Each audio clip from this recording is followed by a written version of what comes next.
বিশ্বের সুর এবং সারগ্রাম, সেই সারগ্রাম হচ্ছে রামনারায়ণ রাম। এই রামনারায়ণ রাম আজ্ঞা চক্রে এবং মূলাধার এবং সহস্রারে সব সময় জপ করবে, স্মরণ করবে, নাম করবে এবং জগতের কাছে পৌঁছিয়ে দেবে। তাই তোমরা দলে দলে জাতি ধর্ম নির্বিশেষে, এখানে কোনো দলাদলি নাই। এই নামের মাহিত্য হচ্ছে অনন্ত।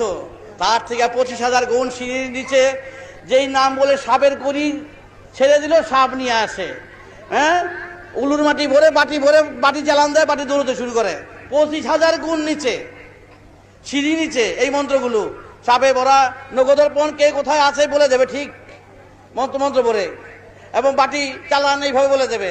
এবং মন্ত্রতন্ত্রগুলো এই 25,000 সিঁড়ি, এক সিঁড়ি 2 সিঁড়ি 25,000 গুণ সিঁড়িতে যখন গিয়ে উপস্থিত হবে, এই রামনারায়ণ রাম হচ্ছে সেই মন্ত্র।